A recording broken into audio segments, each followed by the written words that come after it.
എല്ലാവർക്കും ചിവി ലുക്സിലേക്ക് സ്വാഗതം. ഇതിനു മുന്നേ നമ്മളൊരു വീഡിയോ ചെയ്തിരുന്നു, മെറ്റൽ സ്റ്റെയറിന്റെ ഒരു വീഡിയോ. അപ്പൊ അന്ന് നമ്മൾ ഫ്രെയിം സെറ്റ് ചെയ്യുന്നതും ഇതിന്റെ സ്ട്രക്ചർ മാത്രമാണ് ചെയ്തിരുന്നത്. അതിന്റെ ബാക്കിയായിട്ട് നമ്മൾ ചെലവ് കുറഞ്ഞൊരു സ്റ്റെയർ ഉദ്ദേശിച്ചത് കൊണ്ടാണ് നമ്മൾ മെറ്റൽ സ്റ്റെയർ കയറ്റാൻ ഉദ്ദേശിച്ചത്. അപ്പോൾ നമുക്ക് പല രീതിയിൽ മെറ്റൽ സ്റ്റെയർ ഉണ്ടാക്കാം. ചെലവ് കൂട്ടിയിട്ടും ഉണ്ടാക്കാം, ചെലവ് കുറച്ചിട്ടും ഉണ്ടാക്കാം. അപ്പൊ ഞാൻ ചെലവ് കുറഞ്ഞ രീതിയിലാണ് ഇതെല്ലാം ഉണ്ടാക്കാൻ തീരുമാനിച്ചിട്ടുള്ളത്. അപ്പോൾ അന്ന് നമ്മൾ ഇട്ട വീഡിയോ സ്ട്രക്ചർ ആണ്. ആ വീഡിയോ കണ്ടിട്ട് ആളുകൾ ചോദിച്ചിരുന്നു, സ്റ്റെപ്പിന് വേണ്ടിയിട്ട് എന്താണ് ഉപയോഗിച്ചിട്ടുള്ളത്, മരമാണോ അതോ പ്ലൈവുഡ് ആണോ, അങ്ങനെയൊക്കെ ചോദിച്ചിരുന്നു. അപ്പൊ നമ്മൾ ഉപയോഗിച്ചിട്ടുള്ളത് ചെക്ക് പ്ലൈവുഡ് ആണ്. അപ്പോൾ അത് എത്ര ആണ്, അതിനെത്ര റേറ്റ് വന്നു, അത് എവിടുന്നാണ് മേടിച്ചത് എന്നൊക്കെ ഉൾപ്പെടുത്തിയിട്ടുള്ള വീഡിയോസ് ആണ് ഇന്ന് ഞാൻ ചെയ്യാൻ പോകുന്നത്. നമ്മൾ സ്ട്രക്ചർ ഉണ്ടാക്കുന്ന വീഡിയോ നമ്മുടെ ചാനലിലുണ്ട്. അപ്പൊ നിങ്ങൾ അത് പോയി കാണുക, എന്നിട്ട് ഈ വീഡിയോ കാണുക. അപ്പൊ അത് കഴിഞ്ഞിട്ട് നമ്മൾ ഇതുപോലെ വൈറ്റ് പെയിന്റ് അടിച്ചു. ഫ്രെയിമിനെല്ലാം വൈറ്റ് പെയിന്റ് അടിച്ചിട്ട് നമ്മൾ എന്ത് ചെയ്തു, പ്ലൈവുഡും കടയിൽ പോയിട്ട് നമ്മൾ ആദ്യം തന്നെ തീരുമാനിച്ചൊരു കാര്യമാണ്, നമ്മൾ ചെക്ക് പ്ലൈവുഡ്, അതായത് നമ്മുടെ ബസ്സിന്റെ അടിയിലും അതുപോലെ ടിപ്പറിന്റെ അടിയിലൊക്കെ ഇടുന്ന പ്ലൈവുഡ് ഉണ്ട്, വണ്ടീന്റെ അടിയിലൊക്കെ ഇടുന്നത്. അപ്പൊ നമ്മൾ അത് അന്വേഷിച്ച് നടന്നു. അതെല്ലാ പ്ലൈവുഡ് കടയിലും കിട്ടില്ല. കാരണം അത് അവരങ്ങനെ കൊണ്ടുവന്ന് വെച്ചാൽ അവർക്ക് അങ്ങനെ ചെലവായി പോയില്ല.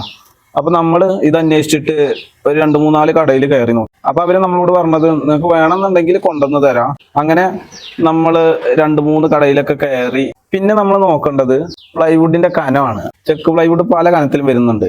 8 മുതൽ അങ്ങോട്ട് മുകളിലോട്ട് അങ്ങനെ പോകുന്നുണ്ട്. അത് റേറ്റ് അതിനനുസരിച്ച് വ്യത്യാസം ഉണ്ടായിരിക്കും.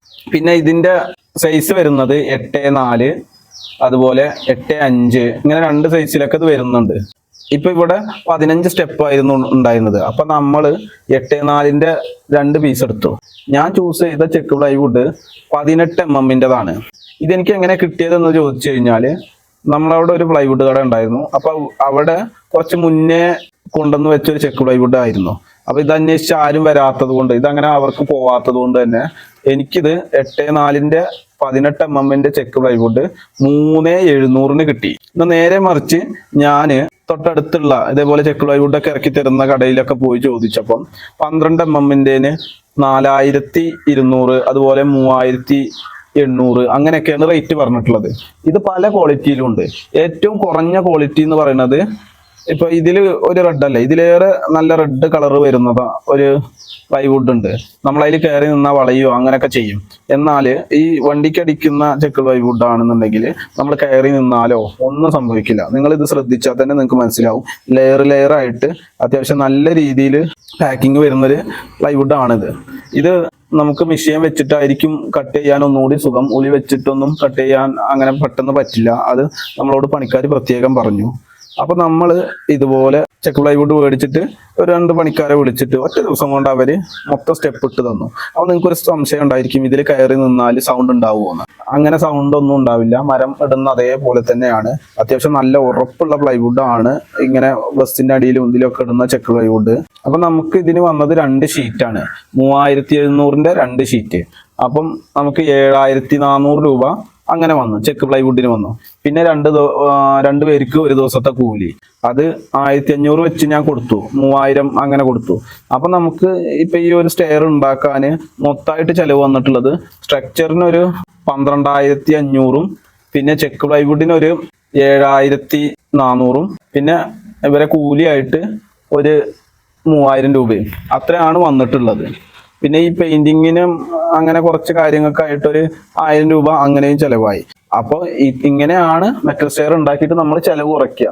അല്ലാതെ നമ്മൾ ഈ ചെക്ക് പ്ലൈവുഡിന് പകരം നമ്മൾ തേക്ക്, മഹാഗണി അങ്ങനെയൊക്കെ കയറ്റുകയാണെന്നുണ്ടെങ്കിൽ ഇതിലേറെ റേറ്റ് വരും. ഇനി ആരെങ്കിലും ഇതുപോലെ മെറ്റൽ സ്റ്റെയർ ഉണ്ടാക്കാൻ ഉദ്ദേശിക്കുന്നുണ്ടെങ്കിൽ നിങ്ങൾ ആദ്യം ചെയ്യേണ്ടത്, ഇതെല്ലാം ഉണ്ടാക്കുന്നതിന് മുന്നേ ആദ്യം നിങ്ങൾ ചെയ്യേണ്ടത്, നിങ്ങളുടെ നാട്ടില് ഒരു പ്ലൈവുഡ് കടയിൽ പോയിട്ട് അവിടെ ഏത് ചെക്ക് പ്ലൈവുഡ് ആണ് അവർ നിങ്ങൾക്ക് എത്തിച്ചു തരാൻ കഴിയുന്നതും അതുപോലെ അവിടെ ഉള്ളതും ഒന്ന് നോക്കുക. അവരോട് ചോദിച്ച് മനസ്സിലാക്കുക, എത്ര റേറ്റ് വരും എന്നൊക്കെ ചോദിച്ച് മനസ്സിലാക്കുക. ഇപ്പൊ നമ്മളെ ഇവിടെ ചെക്ക് പ്ലൈവുഡ് 8-4-ൻ്റെതും ഉണ്ട്, 8-5-ൻ്റെതും ഉണ്ട്.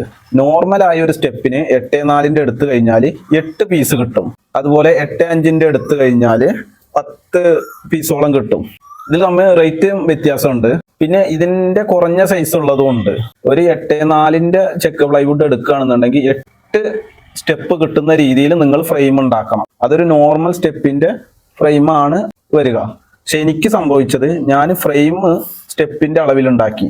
അപ്പൊ എനിക്ക് 8-4-ൻ്റെ ചെക്ക് പ്ലൈവുഡിൽ എനിക്ക് കിട്ടിയത് 7 പീസ് മാത്രമാണ്. ഇനി നമ്മൾ ഇതൊന്നും നോക്കാതെ സ്റ്റെപ്പ് ഉണ്ടാക്കുകയാണെന്നുണ്ടെങ്കിൽ നമ്മൾ ഇതുപോലെ ചെക്ക് പ്ലൈവുഡ് എടുക്കുന്ന സമയത്ത് 2 or 3 സ്റ്റെപ്പിന് പ്ലൈവുഡ് തികയില്ല. അങ്ങനെ വന്നു കഴിഞ്ഞാൽ നമ്മൾ കടയിൽ പോയി കഴിഞ്ഞാൽ പകുതി ചെക്ക് പ്ലൈവുഡ് ആയിട്ട് നമുക്ക് കിട്ടാൻ ഒരു മാർഗം ഉണ്ടാവില്ല. അപ്പൊ നമ്മൾ മുഴുവനായിട്ടും ഒരു ചെക്ക് പ്ലൈവുഡ് മേടിക്കേണ്ട അവസ്ഥ വരും. അങ്ങനെ മേടിക്കേണ്ടി വരുമ്പോൾ നമുക്ക് റേറ്റ് ഒന്നുകൂടി കൂടും. അപ്പൊ നിങ്ങൾ അളവുകളെല്ലാം കറക്റ്റ് നോക്കിയിട്ട് വേണം നിങ്ങൾ സ്റ്റെപ്പിന്റെ ഫ്രെയിം ഉണ്ടാക്കാൻ. മറ്റൊന്ന് നിങ്ങൾ ശ്രദ്ധിക്കേണ്ടത്, നിങ്ങൾ ഒരിക്കലും കരാറ് കൊടുക്കരുത്. ഇപ്പൊ നമുക്കിത് ഒരു 2-3 സ്റ്റേജ് ആയിട്ടാണ് ഇത് കംപ്ലീറ്റ് ആവുക. സ്ട്രക്ചർ നിങ്ങൾ കൂലിക്ക് കൊടുക്കുക, 2 പേരെ കൂലിക്ക് വിളിക്കുക, 2 ദിവസത്തെ പണിയേ ഉണ്ടാവുള്ളൂ. അതുപോലെ തന്നെ അത് കഴിഞ്ഞിട്ട് നമുക്ക് ഇതിന്റെ പെയിന്റ് അടിക്കാനുണ്ട്. അപ്പൊ അത് നോർമൽ ആയിട്ടുള്ള പെയിന്റ് ആണെന്നുണ്ടെങ്കിൽ നിങ്ങൾക്ക് തന്നെ അടിക്കാം. ഒരു റോളറും കുറച്ച് പെയിന്റും മേടിച്ചു കഴിഞ്ഞാൽ നിങ്ങൾക്ക് തന്നെ അടിക്കാം. അല്ല നിങ്ങൾ മരത്തിന്റെ ടച്ചൊക്കെ കൊടുക്കുന്നുണ്ടെങ്കിൽ മാത്രം പെയിന്റിങ്ങാരെ വിളിച്ചിട്ട് പെയിന്റ് അടിക്കുക. പിന്നെ അത് കഴിഞ്ഞിട്ട് നമുക്ക് ഈ ചെക്ക് പ്ലൈവുഡ് ചോദിച്ച് നടക്കേണ്ട ഒരു സമയം ഉണ്ടായിരിക്കും. കാരണം എവിടെയാണ് റേറ്റ് കുറവ് അങ്ങനെയൊക്കെ നോക്കി നടക്കുന്ന ഒരു സാധനം അന്വേഷിച്ചിട്ട് നിങ്ങൾ എന്തായാലും 2-3-4 കടയിലെങ്കിലും കയറണം. കാരണം ഈ ചെക്ക് പ്ലൈവുഡിന് പല സ്ഥലത്തും പല വിലയാണ്. അപ്പൊ എവിടുന്നാണോ കുറഞ്ഞ വിലയിൽ കിട്ടുന്നത് അവിടുന്ന് കടക്കാരോട് പറയാം നമ്മളെ വീട്ടിലോട്ട് എത്തിച്ചു തരണം. ചിലർ എത്തിച്ചു തരും, അല്ലെങ്കിൽ നമ്മൾ വണ്ടി എടുത്ത് കൊണ്ടുവരേണ്ടി വരും. അപ്പൊ അതിന് കുറച്ച് പൈസ ചെലവായിരിക്കും. എന്നിട്ട് നമ്മുടെ നല്ല ആശാരിമാരെ വിളിക്കുക, 2 പേരെ വിളിച്ചിട്ട് ഒറ്റ ദിവസത്തെ പണി ഉണ്ടാവുള്ളൂ. നല്ല മെഷീൻ വർക്കൊക്കെ ആയിട്ട് അവര് ഇട്ട് തരും. പിന്നെ ഉള്ളൊരു കാര്യം എന്ന് പറയുന്നത്, ഇതിന്റെ എഡ്ജെല്ലാം നമ്മൾ ഈ ചെക്ക് പ്ലൈവുഡ് കട്ട് ചെയ്ത എഡ്ജെല്ലാം നമ്മൾ കുറഞ്ഞ പെയിന്റ് ടച്ച് ചെയ്യേണ്ടി വരും. അപ്പൊ അത് നല്ലൊരു പെയിന്റിംഗുകാരനെ വിളിച്ചിട്ട് ഒരു ദിവസത്തെ കൂലി അത്രേ വരുള്ളൂ. നിങ്ങൾ ഇങ്ങനെയൊക്കെ ശ്രദ്ധിച്ചാൽ മാത്രമേ മെറ്റൽ സ്റ്റെയർ ഉണ്ടാക്കുമ്പോൾ ചെലവ് കുറവുള്ളൂ. അപ്പൊ എനിക്ക് ഇതുപോലെ ഒരു മെറ്റൽ സ്റ്റെയർ ഉണ്ടാക്കാൻ ആകെ ചെലവായത് 21,400 രൂപ മാത്രമാണ്. നിങ്ങൾ ഒന്ന് ഓർക്കണം, ഇതില് ഹാൻഡ് റെയിൽ അടക്കം വരുന്നുണ്ട്. നിങ്ങൾക്ക് നമ്മൾ ഉണ്ടാക്കിയ മെറ്റൽ സ്റ്റെയർ ഇഷ്ടപ്പെട്ടെങ്കിൽ നിങ്ങൾ ലൈക്ക് അടിക്കണം. അതുപോലെ ഉപകാരപ്രദമായ ഒരു വീഡിയോ ആണ് ഞാൻ ചെയ്തതെങ്കിൽ നിങ്ങൾ നമ്മളെ ചാനൽ ഒന്ന് സബ്സ്ക്രൈബ് ചെയ്യുക. അതുപോലെ മറ്റുള്ളവർക്ക് ഇതുപോലെ സ്റ്റെയർ ഉണ്ടാക്കാൻ ആഗ്രഹിക്കുന്നവർക്ക് ഇതൊന്ന് ഷെയർ ചെയ്യുക. വീട് പണി നടക്കുന്ന ആരെങ്കിലും ഉണ്ടെന്നുണ്ടെങ്കിൽ, എംബ്രിക്കോണ്ട് വീട് പണി നടക്കുന്ന ആരെങ്കിലും ഉണ്ടെന്നുണ്ടെങ്കിൽ നമ്മളായിട്ട് കോൺടാക്ട് ചെയ്യാൻ പറയുക. അല്ലെങ്കിൽ അവർക്ക് നമ്മളെ വീഡിയോസ് എങ്കിലും ഒന്ന് അയച്ചു കൊടുക്കുക.